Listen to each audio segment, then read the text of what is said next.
이스라엘 자손이 애굽 땅을 떠난 지 3개월이 되던 날 그들이 시내 광야에 이르니라.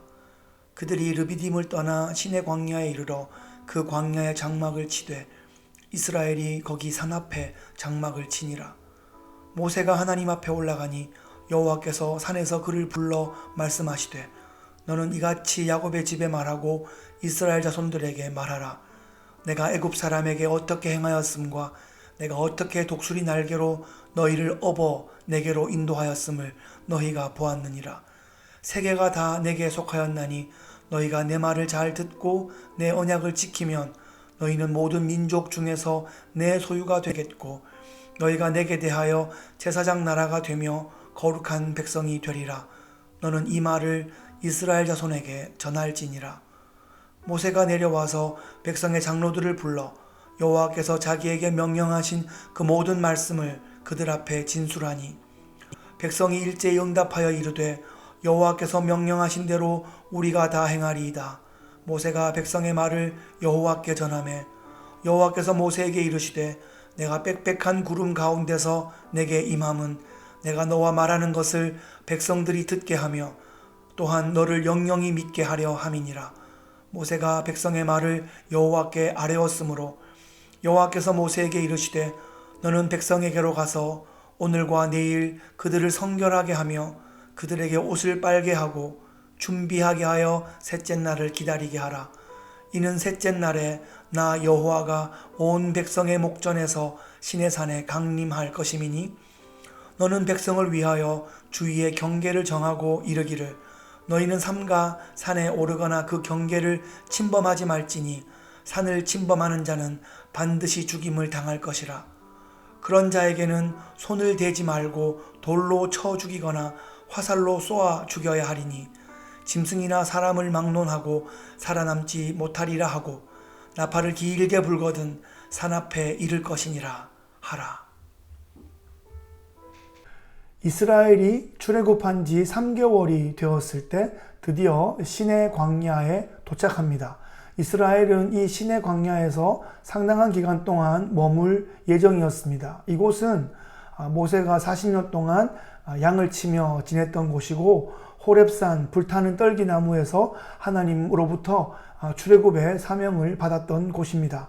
하나님은 모세를 이 시내산 자락에서 양을 치는 그런 훈련을 하게 하셨다가 이제 하나님의 양 때 이스라엘 백성들을 이 시내산 자락에 데리고 와서 하나님의 말씀으로 하나님의 율법으로 천국의 가치관으로 그렇게 훈련시키실 그런 계획이셨습니다.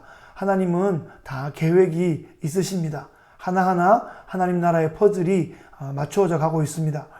하나님이 이스라엘을 구원하신 목적이 무엇일까요? 아니 그보다 먼저 아브라함을 부르셔서 민족과 땅에 대한 약속을 하셨던 이유가 무엇일까요? 그것은 아브라함을 위한 것도 아니고 이스라엘을 위한 것도 아닙니다. 하나님의 원대한 구원 계획을 위해서 그들을 미리 준비시키셨던 것입니다. 하나님께서 애굽에서 그 10가지 재앙을 통해서 이스라엘을 구원하셨던 그 놀라운 과정이 성경에 다 공개되어 있습니다. 특별히 6월절의 밤과 홍해 도하의 그런 사건은 하나님 나라 드라마에 있어서 너무나 획기적인 그런 사건이죠. 인류 역사 가운데서도 너무나 특별한 장면입니다. 십자가 구원의 예표가 되는 그런 사건이고 신앙과 신학에 있어서 놀라운 영감의 원천이 되는 그런 사건입니다. 하나님은 이스라엘을 독수리가 자기 새끼를 날개에 그렇게 업고 다니는 그런 모습으로 비유하십니다. 하나님께서 이스라엘을 역사 가운데 세우시고 불러내셔서 하나님 나라 놀라운 구원의 역사를 위해서 사용하고 계십니다. 하나님은 이스라엘을 하나님의 거룩한 소유로 삼기 원하셨습니다. 이스라엘을 제사장 나라로 세우셔서 열방을 향해 하나님 나라를 증거하게 하셨습니다. 이스라엘은 아브라함으로부터 시작된 그런 언약 백성입니다. 그런데 그 언약은 아브라함의 혈통에 제한되지 않습니다. 아브라함의 종들 중에서도 할례받고 그렇게 하나님 언약 백성으로 편입된 사람들이 있었습니다. 출애굽 때에도 이스라엘의 여호와 하나님의 놀라운 능력을 보고 유월절과 홍해 도하를 함께 경험하면서 하나님의 백성이 된 그런 다양한 민족들이 있었습니다. 하나님은 이스라엘을 시내산에서 제사장 나라로 세우고 열방을 향해 파송하실 그런 언약식을 하실 계획이셨습니다. 이스라엘은 하나님의 임재를 기다리며 정결하게, 성결하게 준비해야 했습니다. 하나님의 임재를 깊이 경험할 때에 하나님의 영광과 그 능력이 세상을 향해서 더욱 힘있게 전파될 것입니다. 구약 성경에서 이스라엘을 향한 그런 언약적 축복의 모든 어휘들이 신약 성경의 저자들에 의해서 교회에 집중적으로 그렇게 적용되었습니다. 이제 교회가 하나님의 언약 백성의 지위를 감당합니다.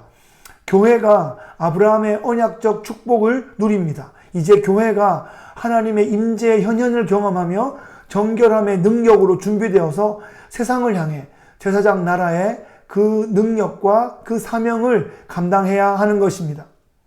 준비된 만큼 쓰임받을 수 있습니다. 이스라엘이 어느 날 갑자기 가나안 땅으로 뛰어 들어가는 것이 목적이 아니었습니다. 시내산에서 하나님의 임재 경험을 깊이 있게 하고 또 하나님 나라의 가치와 기준으로 먼저 잘 준비되고 훈련되는 것이 필요했습니다. 그렇습니다. 우리에게도 시내산 경험이 필요합니다. 시내산에서 하나님을 깊이 경험하여 제사장 나라로서의 그 부르심을 힘있게 감당하시는 복된 성도님 되시기를 주의 이름으로 축복합니다.